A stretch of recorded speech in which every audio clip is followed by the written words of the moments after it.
Welcome to my Primary Languages CPD Series, Part 4, the time allocation for languages in Key Stage 2.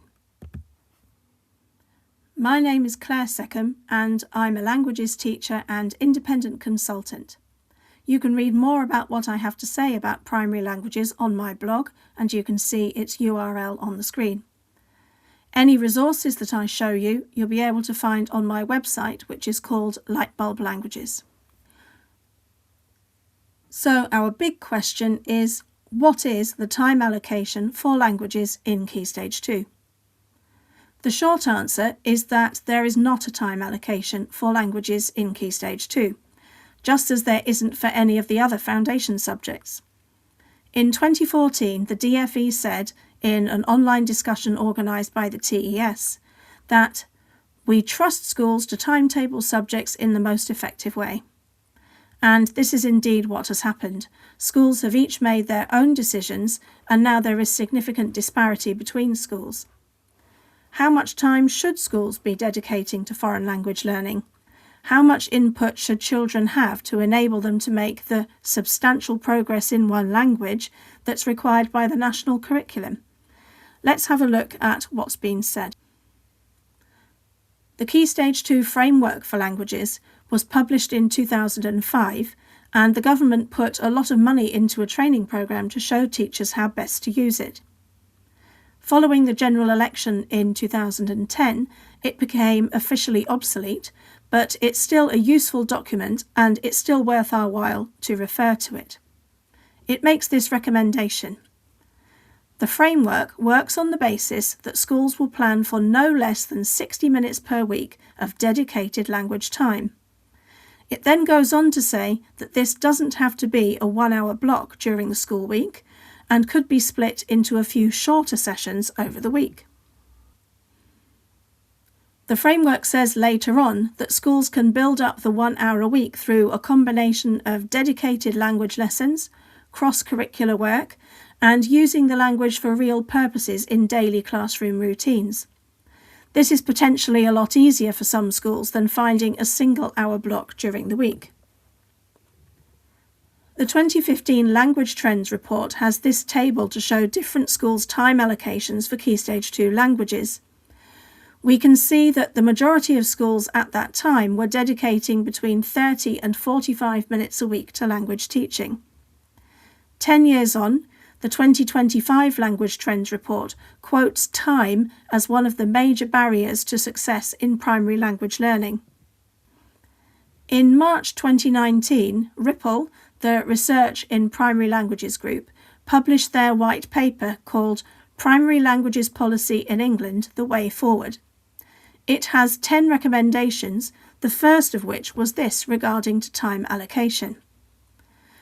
Professional bodies and lead researchers, with the support of the DFE, should develop clear, non-statutory guidance on the amount of time that should be allocated to language learning at Key Stage 2, giving examples of effective curriculum models which illustrate how time is best distributed per week, per term, per year, and per key stage. It then goes on to say that Ripple recommends a minimum of 1 hour per week, with a non-statutory minimum of 35 hours per year, leading to a total of 140 hours over the 4 years of Key Stage 2. This recommendation of having non-statutory national guidance for the amount of time that should be allocated to language learning in Key Stage 2 was reiterated by the British Academy in July 2020 in their publication Towards a National Languages Strategy. This was put together in conjunction with the Arts and Humanities Research Council, the Association of School and College Leaders, the British Council and Universities UK, and sought to create a UK-wide strategy that would take a more joined-up and holistic approach. So where does this figure of an hour a week, or 140 hours over Key Stage 2, actually come from? It's generally accepted that the substantial progress in one language of the Key Stage 2 programme of study is more or less the same as Level A1 on the Common European Framework of Reference, or CEFR, for languages. You can see here the level required for Level A1 and it's put in the form of I can statements for a self-assessment grid. An internet search reveals that the number of hours of tuition required to reach this level can be anything from 80 hours to 150 hours. Our young Key Stage 2 learners, who are emerging readers and writers, will be at the top end of this range, so the recommendation of 140 hours over 4 years from Ripple ties in well with this. In part 1 of this series, we heard that beginning a language at the age of 7 brings us in line with many of our European neighbours. How much curriculum time do they dedicate to language learning in primary schools? These tables are from the 2025 edition of OECD's Education at a Glance document, and they show in the right-hand column the percentage of curriculum time that is spent on compulsory primary foreign language teaching in public institutions. It's worth noting at this point that some countries will have additional national languages, the teaching of which will boost the figures.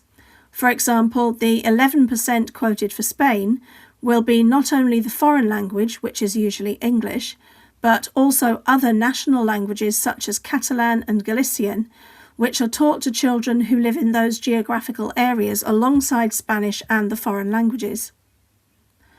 On this table, M stands for missing data and A stands for category not applicable. The English curriculum has all M's and an A for languages, indicating that there is either no data available or no compulsory time allocation. The EU average is 8%, though this will be somewhat skewed by some national languages in some countries. The OECD average is 7%. Thinking about our European neighbours who don't have other national languages, here are some sample percentages. Denmark, 5%. Estonia, 8%. Finland, which is often held up as the example that we have to follow, also 8%. France, 6%. Germany, 4%. Iceland, 6%. Norway, 7%. And Sweden, also 7%. So how does this compare with English children having an hour a week of language learning?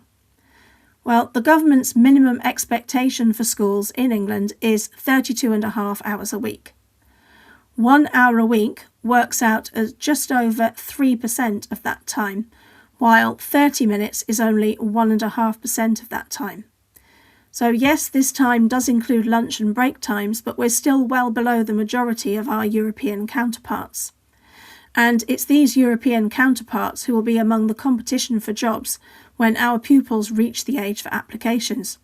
Who will have the advantage?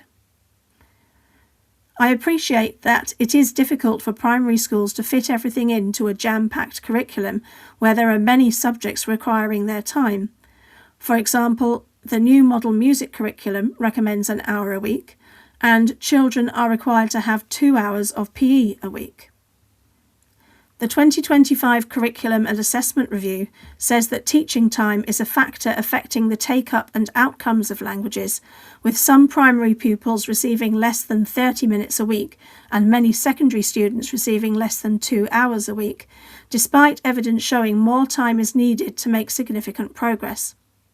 It recommends that this is all taken into account by the DFE when implementing any changes following the review. So far, in this part of the series, we have looked into the recommendation that children should be taught a language for the equivalent of 1 hour a week.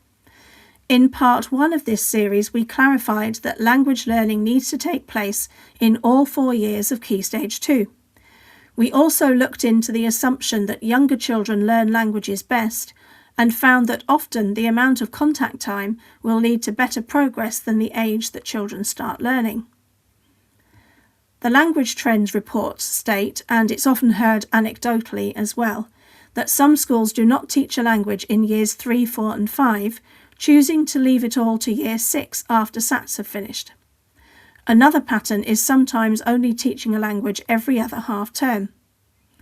This will not enable children to get through the necessary content in sufficient depth, to embed the knowledge and to make those metalinguistic links, or to remember and build on what they've already learned. Language learning works best with spaced learning of shorter and regular sessions. The brain needs time between lessons to process and solidify new learning.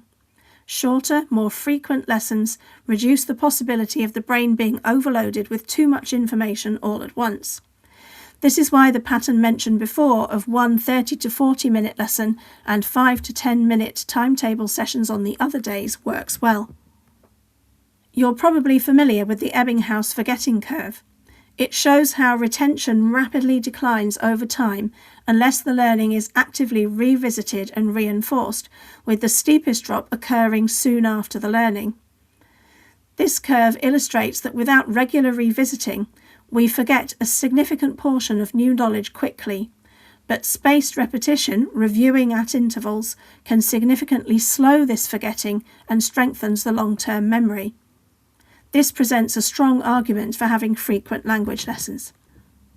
The conclusion we can draw, therefore, is that children in Key Stage 2 should have access to language learning for at least an hour a week. It may be possible to timetable an hour's block, for example, if the children are taught by a visiting teacher as part of the PPA arrangements. For many schools, however, finding that amount of time is difficult. An alternative would be to timetable a 30 to 40 minute lesson each week, and then to make up the hour with shorter timetable sessions on the other days of the week, where children practice and reinforce the language that was introduced in the longer lesson. Finally, this comment from the 2017 Language Trends report is interesting.